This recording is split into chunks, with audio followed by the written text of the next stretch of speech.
দিনটোৰ কৰ্মব্যস্ততাৰ অন্তত এপাক ওলাই যাওঁ বলক আৰু আপোনালোকেও আহক মোৰ লগত। আপোনালোকেতো জানেই মই ঘৰৰ আনপেইড ড্ৰাইভাৰ, মই ড্ৰাইভিং চিটত বহি ললো। হে ভগৱান, এই গেট পৰাটো যে আৰু মেণ্ডেটৰী, ইমান যে বিৰক্তি দিয়ে এই ৰেল গেটডালে। কিবা উপায় আছেনে? আৰু ক্ৰছিং আছিল বাবে আৰু বেছি সময় লগালে। একদম ৰখি ৰখি বিৰক্তি পাই গলো।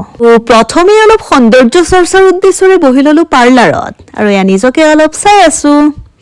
অৱশ্যে মই থ্ৰেডিং আৰু চুলিৰ বাহিৰে বিশেষ তেনেকুৱা একো কৰি পোৱা নাই।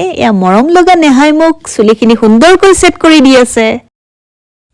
দেখিলেনে ষ্ট্ৰেইটনাৰডালে প্লাগৰ পৰা ওলাই লৰ মাৰিলে আৰু লাষ্ট ফিনিচিং যিহেতু হৈ যাব আৰু তেওঁ খুব ধুনীয়াকৈ মোক চুলিখিনি ঠিক ঠাক কৰি দিলে। মই তাহাঁতৰ আগত কৈ আছো যে মই নতুনকৈ মিনি ভ্লগ ষ্টাৰ্ট দিছো দেই, আৰু মিনি ভ্লগবোৰ চাই যিহেতু বহুত বেছি ভাল লাগে, সেইকাৰণে নিজেও বনাই চাওঁ কেনেকুৱা লাগে। আৰু মৰমীয়াল গংগা প্ৰধান বা, আৰু এইপিনে নেহাও আছে বাৰু, নেহাক দেখাই আছো। চাওকচোন, তাইও বহুত বেছিয়ে মৰমীয়াল হয়।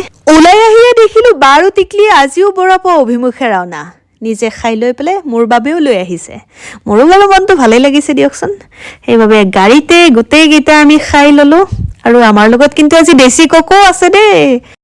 আমি মজ্জাকে পেট পূজা কৰি ললো দেই। এইবাৰ মোৰ কাম আছিল ট্ৰেইলাৰৰ ওচৰত, কিবা কিবি চিলাব দিব লগা আছিল, সেইবোৰ দি দিলো। আৰু এইবাৰ বাৰ আছে প্ৰসাধন সামগ্ৰী লোৱা কাম, আৰু তাইৰ যি লাগে লৈ আছে। প্ৰথমে এবিধ বস্তু কিনিম বুলি গৈছিল, কিন্তু তাৰ পিছত তাইৰ হৈয়ে অহা নাই, ইটো লয় সিটো লয়।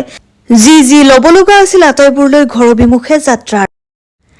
চাওকচোন, আমাৰ মৰমৰঙীয়া চহৰখন ভিন্ন ৰঙী লাইটেৰে একেবাৰে জিলিকি আছে। সেয়ে ভাবিলো আপোনালোককো অকণমান দেখুৱাই দিওঁ। ইমান যে ধুনীয়া লাগে, ৰাতিৰ পৰিৱেশটো বেছি ধুনীয়া লাগে।